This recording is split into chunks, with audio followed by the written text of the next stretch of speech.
안녕하십니까. 2023년 27회 물류관리사 물류관련법규에서 이번 시간에는 61번 문제부터 보시겠습니다. 61번 문제는 화물자동차 운수사업법의 문제입니다. 61번 문제 보시면은 화물자동차 운수사업법령에서 공영차고지를 설치하여 직접 운영할 수 있는 자가 아닌 것이 뭐냐고 했습니다. 공영차고지를 설치해서 직접 운영할 수 있는 자 해가지고 네 가지가 나와 있습니다. 네 가지가 나와 있는데 첫 번째가 시도지사가 있습니다. 공영차고지 시도지사가 있고, 두 번째가 시장, 군수, 구청장이 있습니다. 그리고 세 번째가 공공기관이 들어가 있습니다. 공공기관인데 공공기관은 6개가 있습니다. 앞에서 나왔던 전담기관이나 운영자로 지정받을 수 있는 공공기관이 있죠. 그게 포함되어 있습니다. 그래서 이렇게 해갖고 또 지방공사가 들어갑니다. 해가지고 내용 보시면 되는데, 그래서 일단 직접 운영할 수 있는 자가 아닌 것이 뭐냐고 했는데 다 봐도 틀린 게 나오죠. 여기서 농수산식품유통공사 이게 왜 나옵니까? 이건 전혀 생뚱맞은 내용이죠. 아무 관계가 없지. 그래서 시도지사 포함되고, 시장, 군수, 구청장 포함되고요. 지방공사 포함되고요. 그 다음에 이 공공기관 해가지고 6개 공공기관이 나옵니다. 그런데 6개 공공기관은 우리가 지금까지 봤던 것처럼 6개 공공기관 해가지고 뭐가 있습니까? 인천국제공항공사, 한국공항공사, 그 다음에 항만공사가 있죠. 도로공사, 철도공사, 토지주택공사 해가지고 6개가 들어갑니다. 농수산식품유통공사는 전혀 관계가 없죠. 본 적도 없죠. 그래서 이 내용은 원래 농수산식품유통공사는 이제 마지막 법에서 좀 언급되는 내용이지 다른 법에서는 전혀 안 나옵니다. 그래서 직접 운영할 수 있는 자가 아닌 것이 뭐냐고 했는데 5번이 되겠습니다. 그래도 한번 보시고 지나가실 그런 내용입니다. 만약에 요거 말고 그럴듯한 거 하나 집어넣으면 또 헷갈릴 수가 있으니까 요거 빼고 나머지 네 가지 한번 확인하고 지나가시기 바랍니다.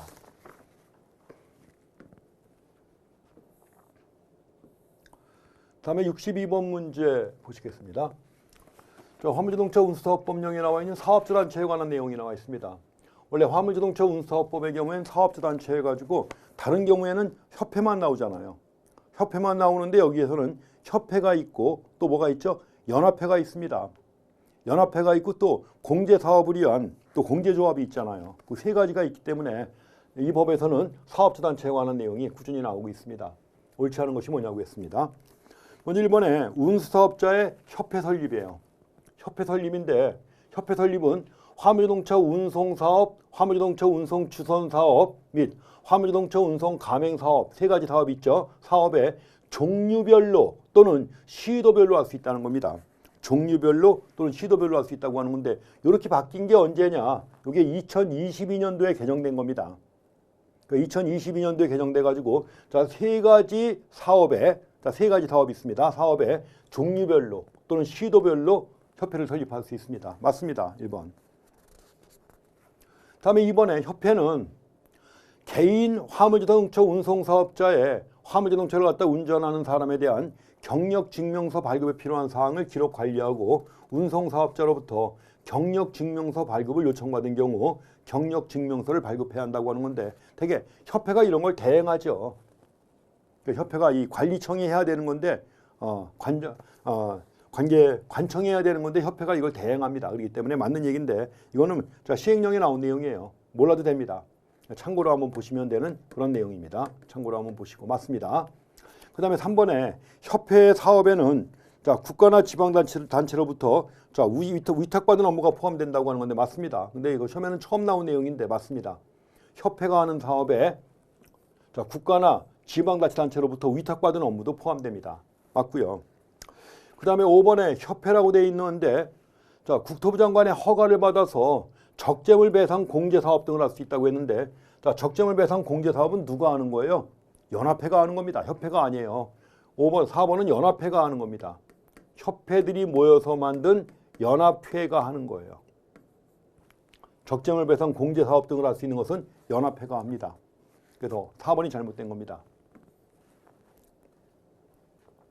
그 다음에 화물자동차 휴게소 사업 시행자는 휴게소의 운영을 협회에게 위탁할 수 있다고 했는데 맞습니다. 이것도 위탁 대상이 되는 게 협회도 포함이 돼요. 자, 이렇게 해가지고 이건 지금 주의하셔야 됩니다. 4번. 적재물 배상 공제 사업 등을 할 수 있는 것은 협회가 모여서 만든 연합회가 하는 거예요. 연합회가 하는 것이고 협회가 하는 게 아닙니다. 그래서 사업자 단체에 대해서도 언제든지 나올 수 있는 내용이니까 한번 확인하실 필요가 있는 그런 내용입니다. 다음엔 63번 문제는 자, 국가가 소유자금의 일부를 갖다가 보조하거나 융자할 수 있는 사업. 우리가 보조 또는 융자하면 주체가 누구예요? 국가입니다. 국가. 보조 또는 융자가 나오면 주체는 국가입니다. 그런데 예산의 범위에서 필요한 자금을 지원할 수 있다고 나오면 누구예요? 장관 아니면 시도지사죠. 또 행정적, 재정적 지원도 되게 장관 아니에요. 근데 요거는 보조나 융자라는 말 나오면 주체가 다 누구? 국가. 그것도 주의하셔야 되는 거예요. 이번 문제는 그렇게 나와 있지만 우리가 기본적인 내용 하면서 여러 번 말씀드렸던 내용입니다. 보조 또는 융자가 나오면 주체가 국가다 하는 거. 그래서 국가가 소유자금의 일부를 갖다 보조하거나 융자할 수 있는 사업이 아닌 것이 뭐냐고 했는데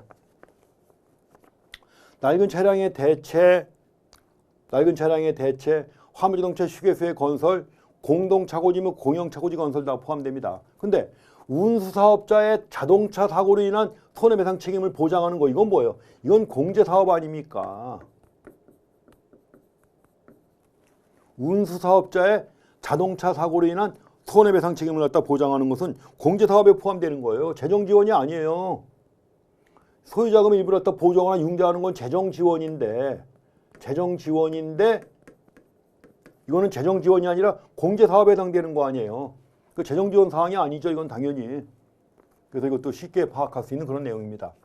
화물자동차 운수사업의 서비스 향상을 위한 시설 및 장비의 확충과 개선은 포함되는 것이고요. 이렇게 해가지고 구분하시면 되는 겁니다. 그래서 항상 손해배상 책임은 별도예요. 이거는 공제사업으로 하는 겁니다. 4번이 잘못됐습니다.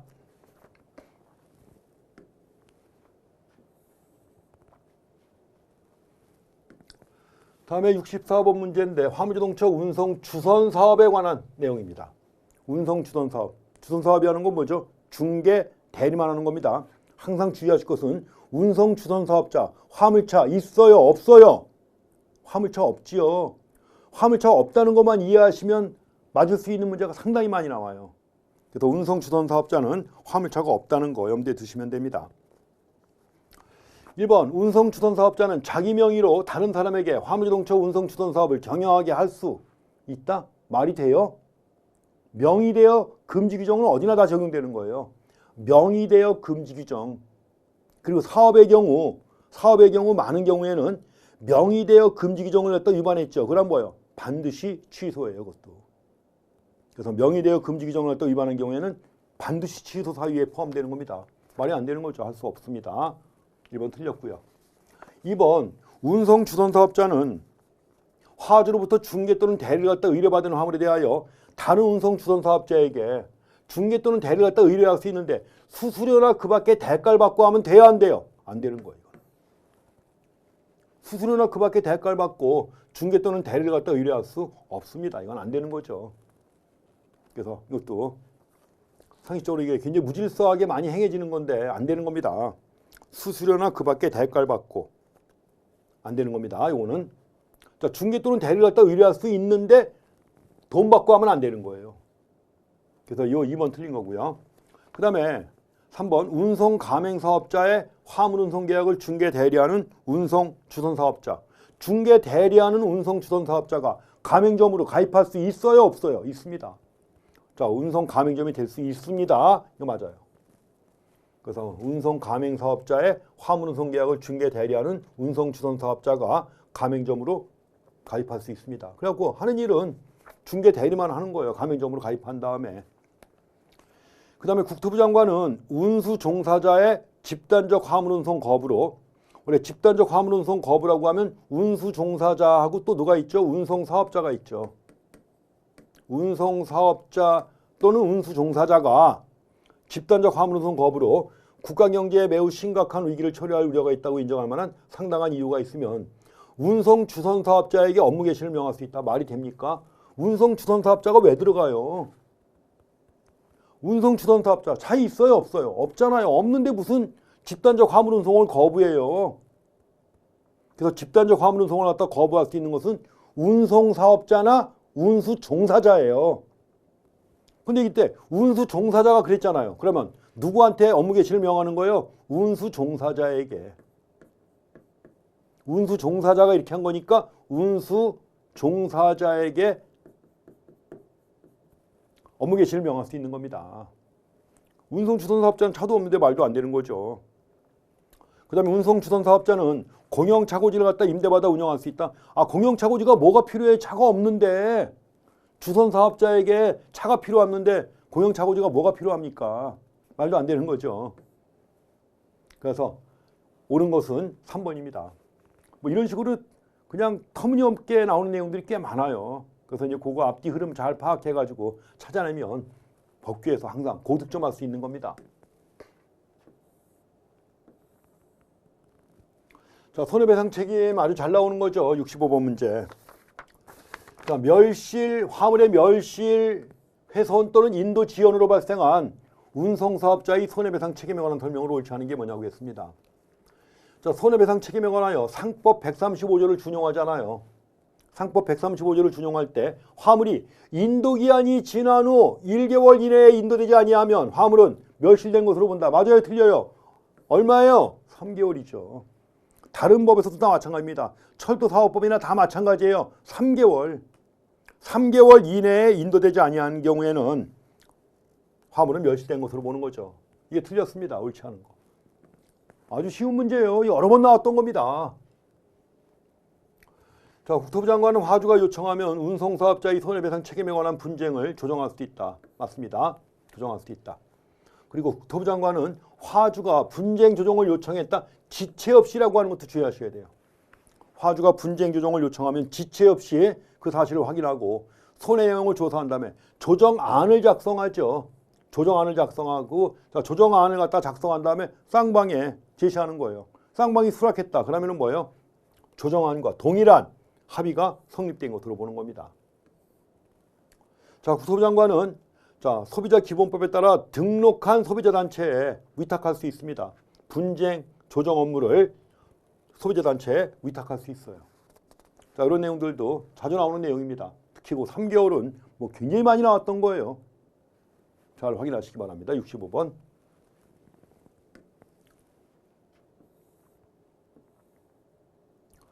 다음에 66번 보시게 되면 자, 사업 허가 또는 신고에 관한 설명으로 옳은 것이 뭐냐고 했습니다.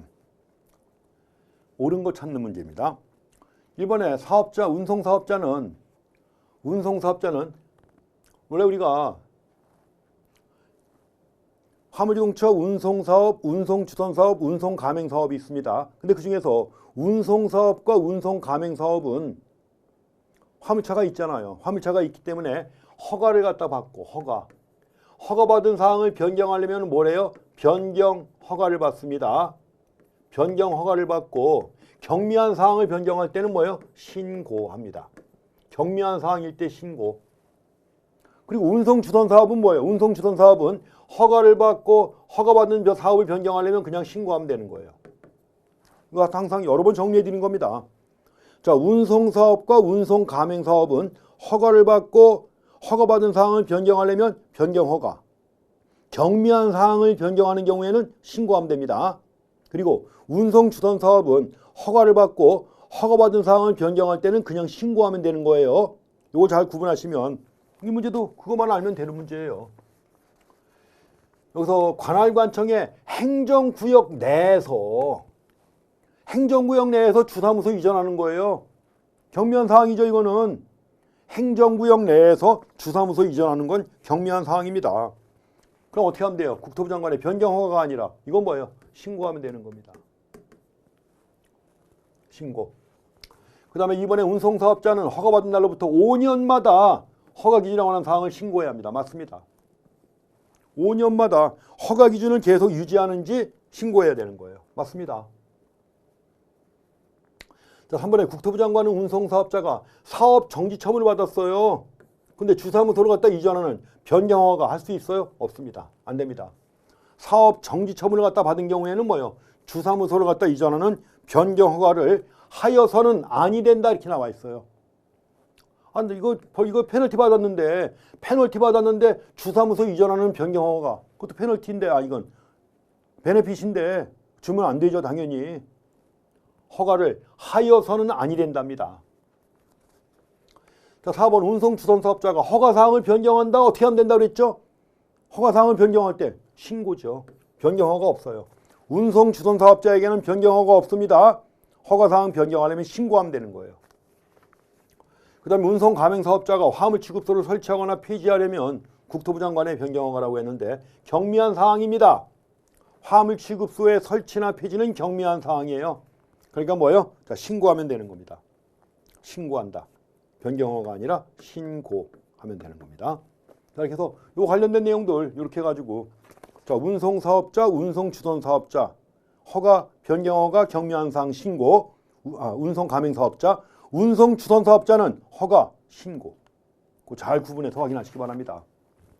자, 화물자동차 운수사업법은 여기까지고요. 다음은 이제 항만운송사업법에 대해서 나와 있습니다. 항만용역업의 내용에 대해서 나와 있는데 항만용역업 해가지고 이거는 이제 뭐 굉장히 많이 나오는 거죠. 이거 많이 나오는 내용인데 해당하지 않는 게 뭐냐고 했습니다. 1번 보시게 되면 통선으로 항만용역업이에요. 항만용역업. 다 아시겠지만 우리가 항만운송 사업이 있고 항만운송 관련 사업이 있잖아요. 가지고 항만운송 관련 사업에 5가지가 있잖아요. 항만운송 관련 사업 첫 번째가 항만용역업, 그리고 항만운송 관련 사업 두 번째가 선용품 공급업, 그 다음에 선박연료 공급업, 선박수리업, 컨테이너 수리업 해가지고 항만운송 관련 사업엔 5가지가 들어갑니다. 그 중에 첫 번째가 항만용역업이고, 항만용역업이 뭐냐 해가지고 법 제2조에 용어의 정의가 나와 있는데 요게 2023년에 개정된 거예요. 요게 2023년에 올해 개정된 겁니다. 이 시험 문제 나온 거예요. 과거에는 항만용역업 해가지고 뭐라고 나왔냐면 통선으로 본선과 육지 간의 연락을 중개하는 행위라고 나와 있어요. 근데 지금 상황에서는 말이 안 되죠. 아니 본선과 육지 사이에 연락을 중개한다? 스마트폰이 있고 뭐 온갖 통신 수단이 있는데 통선 가지고 연락선 가지고 이런 걸 해요? 말도 안 되죠. 옛날 같으면 됐지만 지금 말도 안 되는 정의 아니에요. 가지고 이게 2023년에 개정된 겁니다. 통선으로 본선과 육지 사이에서 사람이나 문서 등을 운송하는 행위를 하는 사업 해가지고 이게 개정된 내용이에요. 아니 뭐 통선 가지고 본선과 육지 사이에서 사람은 왜 왔다 갔다 하느냐? 이 사람이 누굴까요? 도선사예요. 파일럿. 그래서 외국 배가 도착했는데 항만 상황을 잘 모르니까 도선사가 배 타고 나가서 그 배 탄 다음에 그 배를 갖다 조정해가지고 항만 안으로 들어오는 거예요. 파일럿, 도선사. 대한민국에서 연봉이 제일 높은 직업 중에 하나입니다. 그래서 도선사 아니면 여러 가지 문서 등을 운송하는 행위 해서 요걸 바뀐 겁니다. 2023년에 개정된 거예요. 맞습니다. 맞고.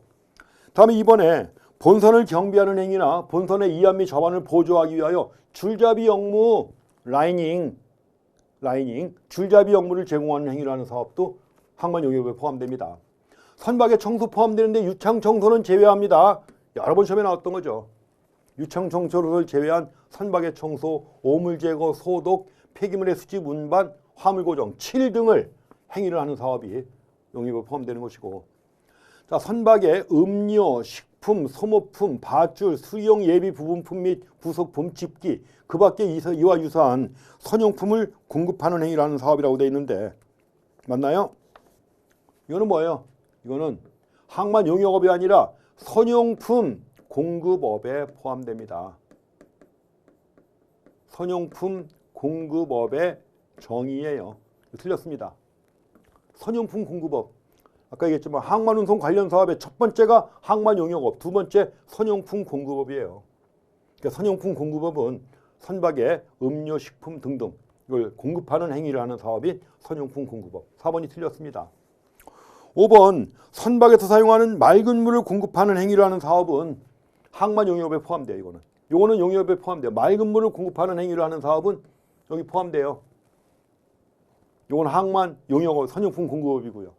이거 구분하셔야 돼요. 5번, 4번, 5번 주의해서 보셔야 돼요. 자, 이렇게 해가지고 항만용역업의 내용 여러 번 나온 겁니다. 더구나 이게 개정됐으니까 이제 또 시험에 나왔고요. 4번이 잘못됐습니다.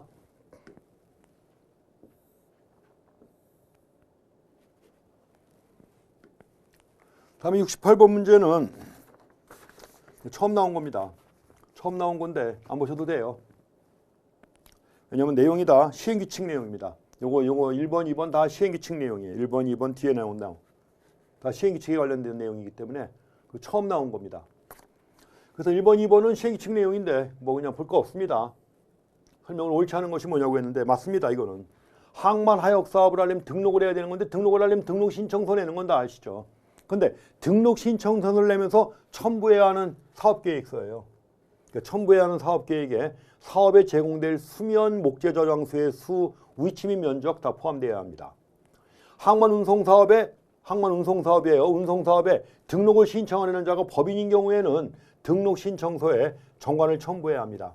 이 두 가지가 시행규칙에 나온 내용이에요. 그 다음에 검수사의 자격이 취소된 날로부터 2년도 알죠. 결격사 이후 2년인 것도 알잖아요. 그래서 검사의 자격이 취소된 날부터 2년이 지나지 아니한 자는 결격사유에 해당하는 겁니다. 결격사유에 해당하는 거니까 검사의 자격을 취득할 수 없지요. 2년이 지나지 아니한 사람. 결격사유에 해당하는 거예요. 맞고요. 자, 4번. 민사집행법에 따른 경매에 따라서 경매에 나온 거예요. 항만 시설 장비 같은 것들이 경매에 나왔는데 내가 인수했다. 내가 인수했다고 하면 내가 당연히 뭐예요? 항만 운송 사업자의 권리와 의무를 승계하는 거죠. 맞습니다. 그래서 경매에 따라 항만 운송 사업의 시설 장비 전부를 갖다 인수한 자가 종전에 사업자의 권리 의무를 승계하는 겁니다. 당연하죠. 맞습니다. 그 다음에 5번. 항만 하역 사업에 등록을 한 자입니다. 이건 항만 하역 사업이에요. 항만 하역 사업에 등록을 한 자는 컨테이너 전용 부두에서 취급하는 컨테이너 화물에 대해서입니다. 컨테이너 화물에 대해서는 그 운임과 요금을 정하여 관리청의 인가를 받아야 된다고 했는데 원래 운임과 요금은 신고하는 거죠.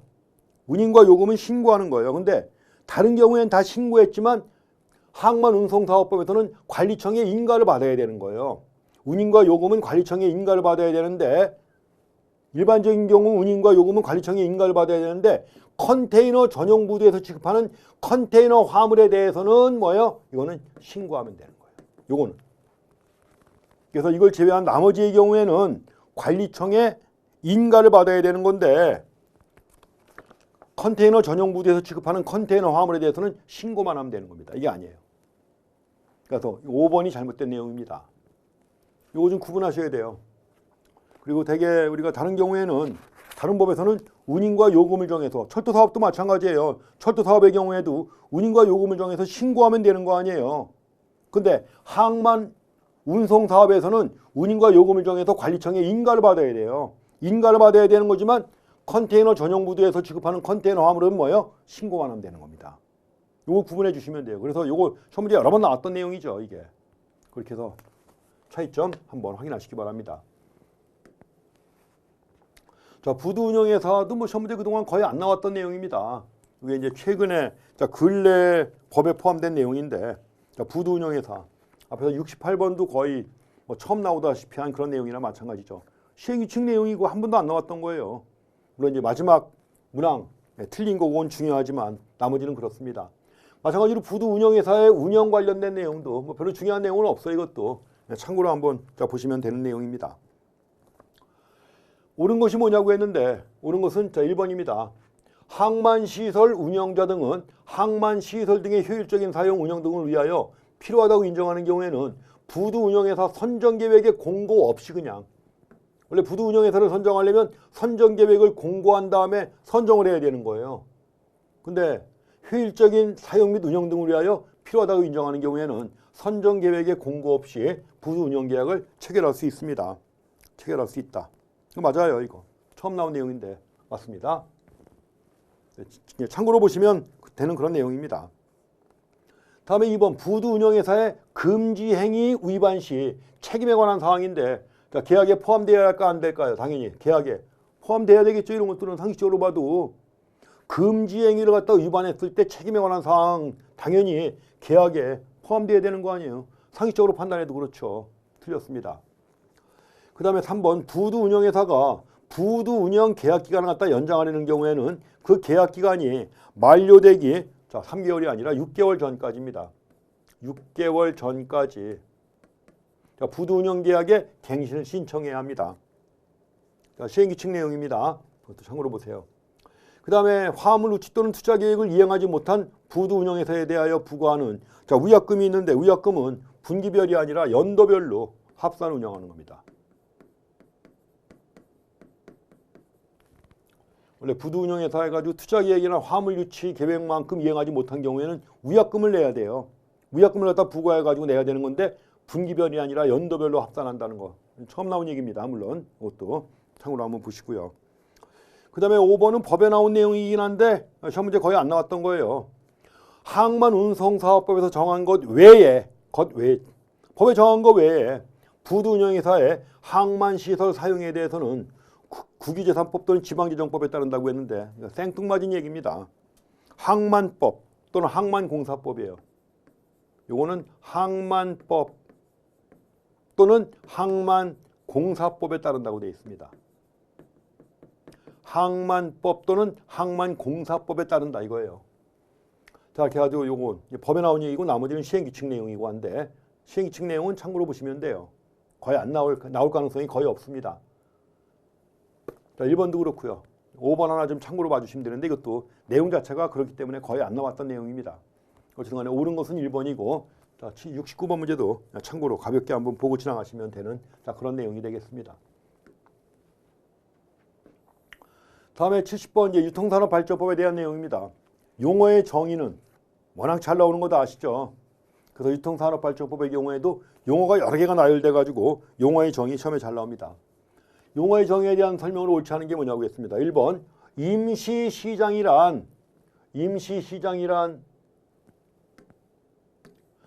다수의 수요자와 공급자가 일정한 기간 동안만 일정한 기간 동안 상품을 매매하거나 용역을 제공하는 일정한 장소를 말한다. 맞습니다. 다음에 2번 상점가라고 되어 있는데 상점가란 같은 업종을 경영하는 여러 도매업자, 소매업자가 같은 업종을 경영하는 여러 도매업자 또는 소매업자가 일정 지역에 점포 및 부대시설 등을 집단으로 설치해서 만든 상가단지. 같은 업종을 경영하는 여러 도매업자, 소매업자예요. 가구단지 같은 거예요. 가구단지. 우리가 가구단지 같은 걸 뭐라고 한다 그랬죠? 상점가예요? 아니죠. 가구단지는 뭐라고 그래야 돼요? 전문 상가단지죠. 이거는. 여기 나와 있는 설명은 전문 상가단지 얘기합니다. 상점가가 아니에요. 자, 상점가는 어떻게 정의가 되어 있죠? 상점가는 일정한 범위에 가로 또는 지하도에 지하상가 같은 거예요. 일정한 범위의 가로 또는 지하도에 30개 이상의 도매점포, 소매점포 또는 용역점포가 밀집되어 있는 지구를 갖다가 얘기하는 겁니다. 상점가예요. 그래서 일정 범위의 가로 또는 지하도에 30개 이상의 도매, 소매점포, 용역점포가 밀집되어 있는 지구다 이렇게 정의가 나와 있어요. 아닙니다. 이건 전문 상가단지입니다. 2번 틀렸습니다. 무점포 판매, 상시 운영되는 매장을 가진 점포를 두지 아니하고 상품을 판매하는 것으로서 산업통상자원부령으로 정하는 것을 말한다. 맞습니다. 물류설비, 거기 뒤에 나와 있는 정의들이에요. 공동집배송센터도 그렇고. 특히 공동집배송센터는 중요하긴 하죠. 뒤에 가면 또 문제가 나옵니다. 여러 유통사업자 또는 제조업자가 공동으로 사용할 수 있도록 집배송 시설 및 부대 업무 시설이 설치되어 있는 지역 및 시설물이다 해가지고 정의가 나와 있습니다. 용어의 정의에 나와 있는 내용들입니다. 옳지 않은 것은 2번입니다. 상점가와 전문 상가단지 구분해서 확인하시고요. 자, 71번 굉장히 잘 나오는 겁니다. 이 내용은 유통산업발전법에서도 나오지만 맨 마지막에 볼 농수산물 유통 및 가격 안정에 관한 법률에 거기서도 나온 적이 있어요. 유통산업발전법 적용이 배제되는 시장 또는 사업장 및 매장이에요. 자, 유통산업발전법의 적용이 배제가 되는 시장 또는 사업장. 자, 농산물 공판장, 민영농산물 도매시장, 농산물 종합유통센터, 가축시장도 적용이 안 되죠. 다 포함됩니다. 하나 더 있어요. 하나 더 얘기하면 여기 농산물 유통 및 가격 안정에 관한 법률에서 농산물 공판장 제일 첫 번째 나오는 게 빠졌죠. 농산물 도매시장이 빠졌잖아요. 농수산물 도매시장 첫 번째고, 두 번째 농산물 공판장, 민영 농산물 도매시장, 농산물 종합유통센터 4개가 들어가요. 4개는 유통산업발전법에 적용을 안 받습니다. 가축시장하고 해갖고 5개죠. 그래서 여기서는 다 해당됩니다. 봐주시고. 아주 잘 여러 번 나왔던 겁니다. 다음에 72번 문제는 대규모 점포 등에 관한 내용 나와 있습니다. 대규모 점포 제일 중요한 내용 중에 하나죠. 옳은 것이 뭐냐고 했는데 1번 대규모 점포를 개설하려는 자는 영업을 개시하기 30일 전까지 개설 지역 및 시기를 포함한 개설 계획을 예고해야 한다. 개설 계획을 예고한다고 했는데 대규모 점포는 영업을 개시하기 60일 전까지고 60일 전까지입니다. 그리고 준 대규모 점포 있죠. 준 대규모 점포는 영업을 개시하기 30일 전까지예요. 그래서 개설 계획을 예고해야 되는데 대규모 점포는 영업을 개시하기 60일 전까지, 준 대규모 점포는 30일 전까지 예고해야 되는 거예요. 1번 틀렸습니다. 2번 유통산업발전법을 위반하여 징역의 실형을 선고받고 집행이 면제된 날로부터 6월이 지난 사람은 대규모 점포 등에 등록을 할 수 없다고 했는데 결격사유예요. 결격사유인데 다른 법에서는 결격사유가 다 이런 경우 얼마? 2년 아니에요. 2년인데 유통산업발전법에서는 결격사유 여기에 나오는 게 1년입니다. 1년이 지나지 아니한 사람은, 자, 1년이 지나지 아니한 사람이에요. 1년이 지나지 아니한 사람은 등록할 수 없는 거예요. 결격사유니까. 그래서 1년이 지나지 아니한 사람. 그래서 다른 경우에는 다 2년이 지나지 아니한 경우인데 유통산업발전법에서는 1년입니다. 1년이 지나지 아니한 사람은 대규모 점포 등에 등록을 할 수 없습니다. 그러니까 6월이 지났으니까 1년 안 된 거 아니에요. 할 수 있어요? 없는 거죠. 자, 2번 틀렸습니다. 영업시간 제한 몇 시까지예요? 오전 0시부터 오전 10시까지의 범위인 거 다 아시죠? 여러 번 나왔던 거니까. 그 다음에 대규모 점포 등 관리자는 대규모 점포 등의 관리 또는 사용에 관해서 이 법에서 특별히 많이 나오는 게 뭐예요? 3분의 2. 3분의 2. 유통업 상생발전협의회 정족수도 3분의 2예요. 그리고 입점상인의 3분의 2 이상의 동의를 얻어서 관리규정 만들어야 되는 겁니다. 아주 이게 특이한 법이에요. 이게 정쟁으로 얼룩진 그런 법입니다. 이게 그동안 국회에서 여당 야당 간에 아니 소상공인들 표를 얻기 위해서 이렇게 그냥 법이 아주 너절하게 이렇게 만들어진 게 대표적인 게 유통산업발전법입니다. 그래서 정죽수가 이것만 3분의 2가 이렇게 많죠. 그래서 이것도 입점상인의 3분의 2 이상의 동의를 얻어서 관리규정 제정해야 되는 겁니다. 이게 맞습니다. 하나 맞아요. 그 다음에 5번 대규모 점포 등 개설자가 대규모 점포 등을 폐업하려는 경우입니다. 폐업하려는 경우에는 특별자치시장, 시장, 군수, 구청장에게 원래 대규모 점포 어떻게 했죠? 등록했죠. 등록한 거니까는 폐업하려는 경우는 어떻게 한다? 신고입니다. 신고하면 되는 거예요. 폐업하고 신고하고 폐업하면 되는 겁니다. 그래서 대규모 점포 등에 관한 설명 옳은 것은 자, 4번이 옳은 거지만 나머지 다 중요합니다. 나머지 다 중요하니까 잘 확인하셔야 됩니다. 다음에 72번은 유통산업의 경쟁력 강화에 관한 설명으로 옳은 것이 뭐냐고 했습니다. 경쟁력 강화에 관한 내용 나와 있습니다. 1번 체인 사업자는 자, 체인 사업에 대해서 나와 있습니다. 체인 점포의 경영을 개선하기 위하여 유통관리사의 고용 촉진을 추진해야 한다고 했는데 유통관리사를 갖다가 고용해야 한다고 나와 있는 게 딱 한 군데 나와 있어요. 여기. 자, 체인 사업자가 체인 점포의 경영 개선을 위해서 시행할 내용에 이게 들어가요. 유통관리사의 고용 촉진을 추진해야 한다는 거 나옵니다. 맞습니다. 이게. 1번 맞아요. 옳은 것이 뭐냐고 했는데 1번. 2번 지방자치단체의 장은 자신이 건립한 중소유통공동도매물류센터 자신이 건립한 중소유통공동도매물류센터의 운영을 중소유통기업자 단체에 위탁할 수 있지요. 당연히. 자, 중소유통기업자 단체예요. 단체에 위탁할 수 있답니다. 자, 상점과 진흥조합. 자, 상점과 진흥조합을 만들 이거 조합이에요. 우리가 앞에서 봤던 공제조합이 있었죠. 공제조합은 뭐예요? 법인입니다. 공제조합은 법인이에요. 조합으로 설립할 수 있는 게 이거 하나예요. 상점과 진흥조합인데 협동조합이 있지만 또 한 가지가 있죠. 사업조합이 있습니다.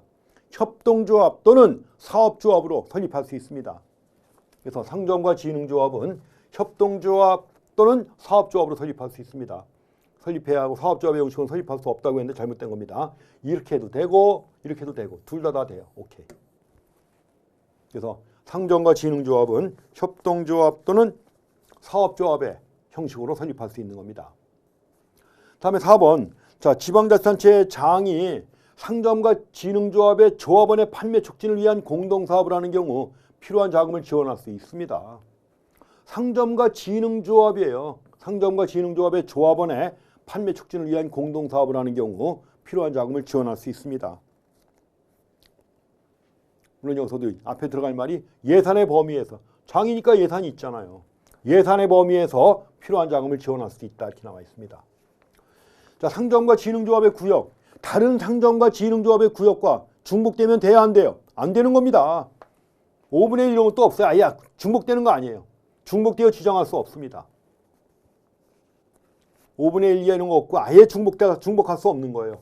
그래서 상점과 진흥조합의 구역은 다른 상점과 진흥조합의 구역과 중복되어 지정할 수 없다 이렇게 되어 있습니다.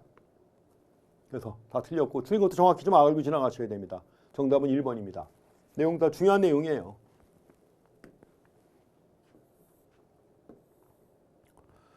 다음에 공동집배송센터 이거 중요합니다. 공동집배송센터도 중요하고 공동집배송센터가 여러 개 모여있는 공동집배송센터 개발 촉진지구 있죠.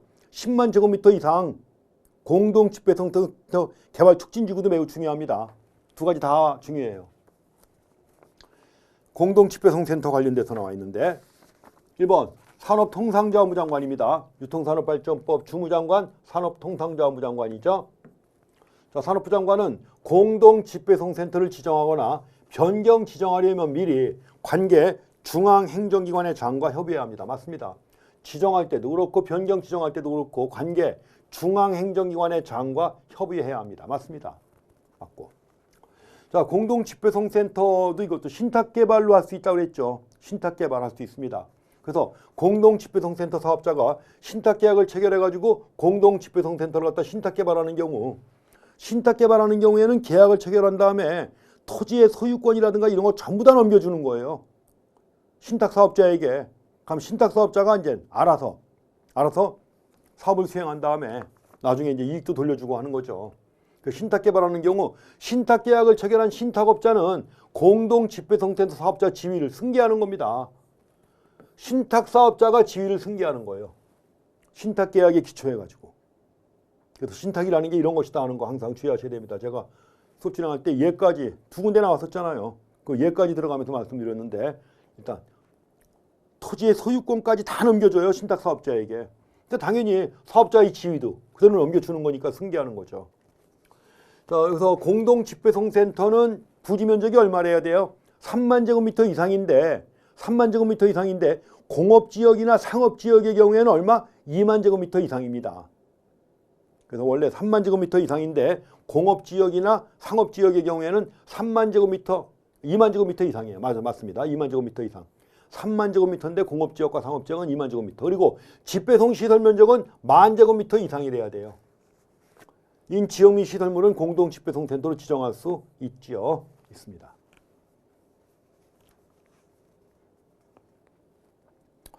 자, 이렇게 해서 3번이 틀렸네요. 역시 포인트는 숫자예요. 3만 제곱미터 이상이어야 하는데 공업지역이나 상업지역의 경우에는 2만 제곱미터 이상. 그리고 거기다가 집배송 시설 면적이 1만 제곱미터 이상이래야 되는 겁니다. 그래야만 지정할 수 있는 거죠. 지정할 수 없다 했으니까 틀렸고요. 자, 4번 산업부 장관은 공동집배송센터 시공 후 공사가 6개월 이상 중단된 경우입니다. 6개월 이상 중단된 경우에는 공동집배송센터의 지정을 취소할 수 있습니다. 맞습니다. 공사가 6개월 이상 중단됐어요. 지정을 취소할 수 있습니다. 그 다음에 공동집배송센터의 지정을 추천받고자 하는 자, 센터 지정 신청서에 부지 매입 관련 서류를 첨부해가지고 시도지사에게 제출해야 합니다. 시도지사에게 나 좀 추천해달라고 요청하는 거예요. 그래갖고 이럴 때 해야 된다. 근데 이건 참고로 한번 보시면 되겠고요. 나머지 위에 4가지 체크 한번 해보시면 되겠습니다. 그래서 유통산업발전법 여기까지입니다. 다음에 이제 철도 사업에 대해서 보셔야 됩니다. 철도 사업 네 문제 나오죠. 자, 철도 사업에 면허 받아야 됩니다. 철도 사업은 면허. 그래서 철도 사업의 면허에 관한 설명으로 옳지 않은 게 뭐냐고 했습니다. 철도 사업을 경영하려는 자는 지정 고시된 사업용 철도 노선을 정하여 국토부 장관의 면허 받아야 합니다. 자, 국토부 장관이 면허 내줄 때 부담 붙일 수 있죠. 그래서 국토부 장관이 면허하는 경우 철도의 공공성과 안전을 강화하고 이용자 편의 증진을 위해서 필요한 부담을 붙일 수 있습니다. 맞습니다. 법인이 아닌 자가 철도 사업 할 수 있어요? 없어요? 없죠.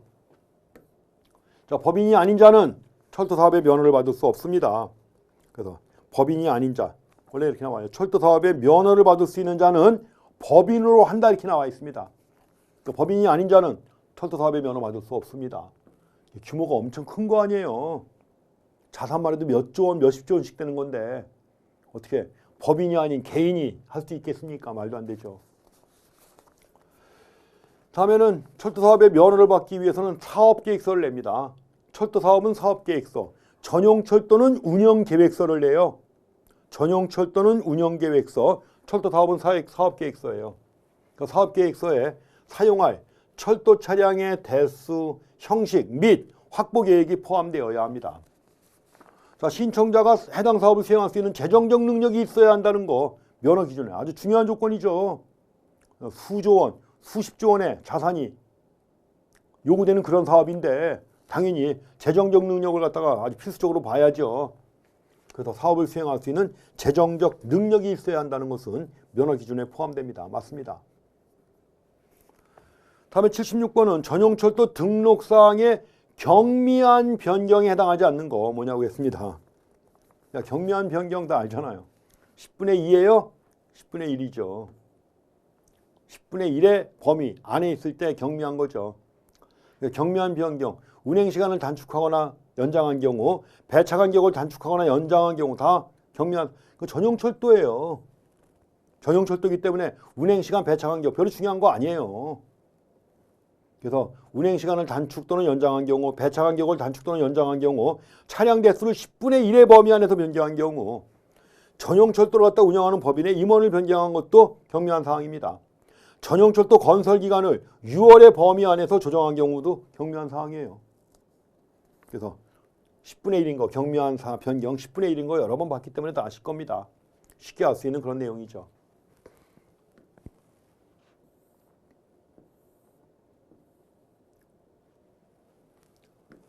다음에 77번 여객 운임에 대한 내용 나와 있습니다. 여객 운임. 여기서도 벌써 딱 보면 숫자가 나와 있는 게 있어요. 숫자. 뭐 3일 이전. 원래 철도 사업의 여객 운임과 관련해 가지고 재복구를 위한 긴급 지원이 필요하다. 일정한 기간과 대상을 정해서 감면할 수 있죠. 감면할 수도 있고 뭐 내일로 같은 경우에도 감면할 수 있다고 그랬잖아요. 그렇죠? 감면할 수 있다. 재복구를 위한 긴급 지원이 필요한 경우도 그 요건 중에 하나예요. 감면할 수 있습니다. 감면하는 경우엔 시행 3일 이전에 감면 사항을 게시해야 합니다. 3일 이전이에요. 3일 이전에 게시해야 하는 겁니다.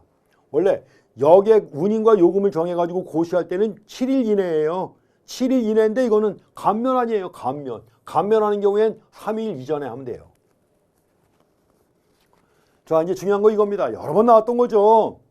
철도 사업자 여객 열차를 이용하는 여객이 정당한 운임 요금을 지급하지 아니하고 열차를 갖다 이용한 경우 승차 구간에 해당하는 운임 외에 별도로 몇십 배?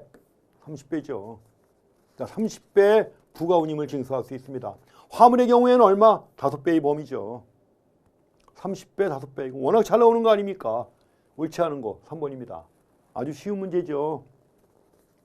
자, 여기 보시고 그다음에 여기 5번은 뭐 별 얘기 아닙니다. 한번 읽어보시면 되겠고, 다음에는 78번 문제는 점용 허가에 관한 내용입니다. 국유 철도 시설의 점용 허가 관련된 내용이에요. 자, 국유 철도 시설의 점용 허가, 철도 사업자가 출자 보조 또는 출연한 사업을 경영하는 자에게만 해야 되는 겁니다. 아무 뭐 민간이나 이런 데 다 해주는 게 아니에요. 철도 사업자라든가 아니면 철도 사업자가 출자 보조 또는 출연한 사업을 경영하는 자에게만 점용 허가를 내는 겁니다. 그 점용 허가의 대상 확인하시고, 그 다음에 점용 허가를 받은 자는 점용료 내야죠. 당연히 점용료 선불입니다. 선불인데 점용 허가를 받은 자는 부득이한 사유가 없는 한 매년 1월 15일까지, 어떻게 1월 15일 구체적인 날짜가 나옵니까? 말도 안 되죠. 1월 말까지입니다. 1월 말까지. 벌써 봐도 어떻게 이렇게 디테일하게 나올 수가 없잖아요. 1월 말까지 당해 연도의 점용료 해당분을 선납하여야 합니다.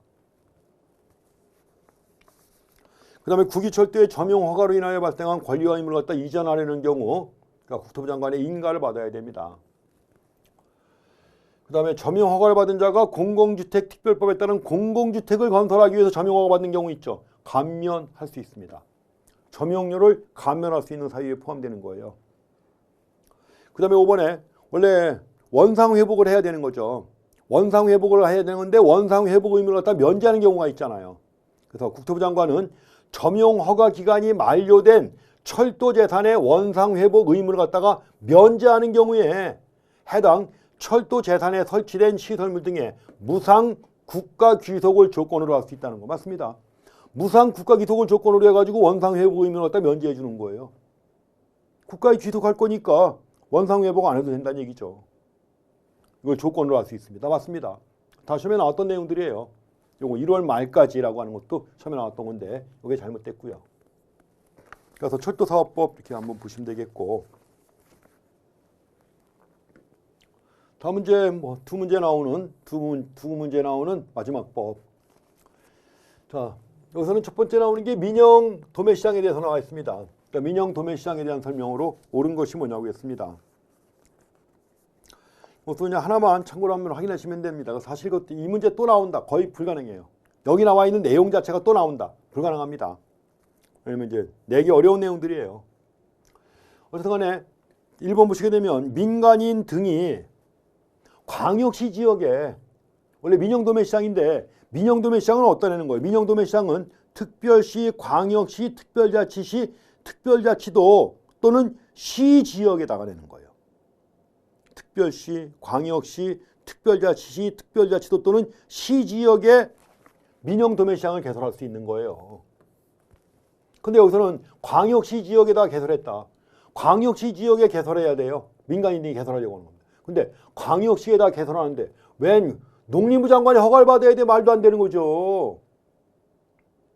광역시에 개설하려면 누구의 허가예요? 시도지사죠. 왜 농림부 장관입니까? 말도 안 되는 소리죠. 그러니까 앞뒤 연결하면 틀린 게 보이는 게 많잖아요. 이것도 그 중에 하나입니다. 광역시 지역에 개설하는 건데 왜 농림부 장관이 허가를 받아야 돼? 시도지사의 허가를 받아야 되는 겁니다.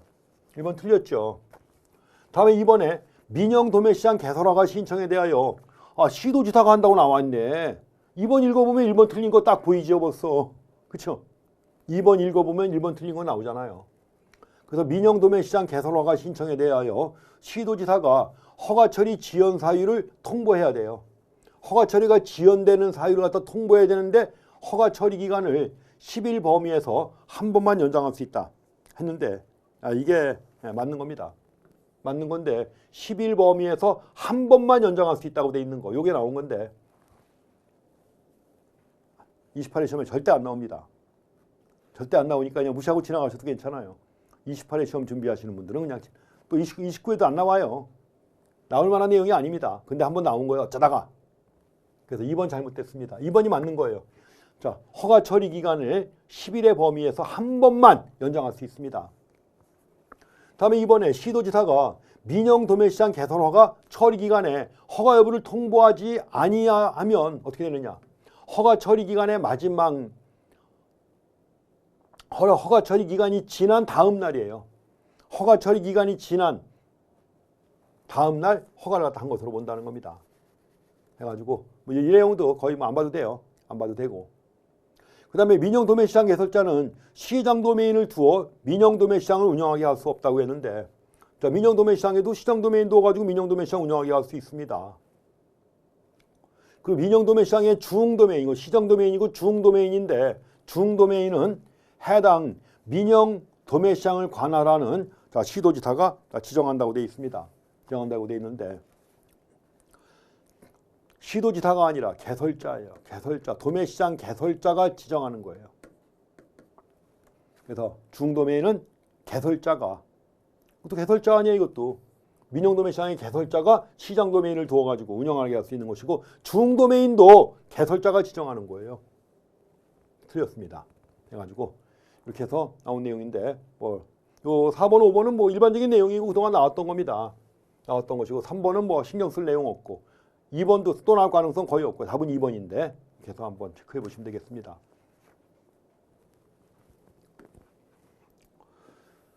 다음에 80번 문제는 도매시장 법인에 관한 내용 나와 있습니다. 꽤 오래전에 한번 나왔던 내용이긴 한데, 도매시장 법인에 관한 내용입니다. 도매시장 법인이 도매시장에서 가장 중요한 역할을 하는 거예요. 그래서 우리가 보통 서울 같은 경우 가락동 농산물시장 같은 경우에 그동안 수십 년 동안 다섯 개 도매시장 법인이 좌지우지해 온 거예요. 아주 최근에 이제 그 여러 가지 그 부정부패와 관련해 가지고 잘못된 걸 지적하는 글들이 경제신문에 꽤 나오고 있습니다. 그 도매시장 법인이 그만큼 중요한 역할을 하는 거예요.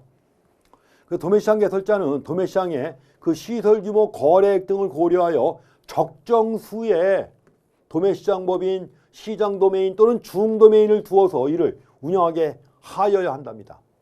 하여야 한다. 도매시장 법인, 시장 도매인 또는 중도매인을 두어서 운영하게 해야 한다. 다만 중앙도매시장의 개설자는 중앙도매시장입니다. 중앙도매시장, 전국에 9개 있는 중앙도매시장이에요. 그러니까 전국에 9개 있는 중앙도매시장의 개설자는 수산부류와 모에 대하여는 도매시장 법인을 두어야 한다. 도매시장에서 제일 중요한 게 뭘까요? 여기 나와 있는 부류, 청과 양곡, 축산 나와 있어요. 그리고 이거하고 수산부류 나와 있어요. 에 대하여 도매시장 법인을 두어야 한다. 뭘까요? 청과 부류입니다. 청과 부류, 기억은 청과 부류. 하고 수산부류에 대해서요. 청과 부류와 수산부류에 대하여는 도매시장 법인을 두어야 합니다. 그 다음에 두 번째, 도매시장 법인은 도매시장 개설자가 부류별로 지정하죠. 근데 중앙도매시장에 두는 도매시장 법인의 경우에는 농림부 장관, 해양부 장관과 협의해야 돼요. 협의해가지고 지정해야 되는 겁니다. 근데 이 경우 유효기간을 둘 수가 있어요. 유효기간 얼마일까요? 5년 이상 10년 이하의 범위에서입니다. 5년 이상 10년 이하의 범위에서 지정 유효기간을 설정할 수 있습니다. 그래서 5년 이상 10년의 범위 이렇게 나온 겁니다. 청과하고 5년 이렇게 나온 거죠. 그래서 답은 3번이 되겠습니다. 이렇게 해가지고 문제 보시면 대부분은 그래도 그동안 나왔던 문제가 반복해서 나오고 하니까 그런 것들은 이제 좀 더 신경 쓰셔야 되고, 어쩌다가 뭐 새로운 문제가, 새로운 내용이 나온다고 하더라도 그런 문제는 그냥 무시하고 지나가도 됩니다. 그래도 합격에는 충분한, 여기서도 뭐 시행규칙 내용도 꽤 나왔지만 그럼에도 불구하고 뭐예요? 답이 되는 것은 답과 관련된 내용들은 자주 나오는 내용들이 답과 관련된 거예요. 그래서 그런 내용들 중심으로 정리하고 답을 찾으시면 됩니다. 뭐 이제 마무리 정리하시는 단계죠. 기출문제 공부하실 정도면. 그래서 역시 가장 기본적인 내용들이 가장 중요하다는 거. 그리고 제가 뭐 숫자가 중요하다, 또 이게 임의 규정이냐 강행 규정이냐, 행위의 주체가 누구냐, 이런 것들 이제 시간 중간에 말씀을 많이 드렸는데 그런 것들 중심으로 정리하시면 충분히 법규에서도 고득점 하실 수 있습니다. 정리 잘 하시고 한 번에 꼭 합격하시기를 소망합니다. 수고했습니다.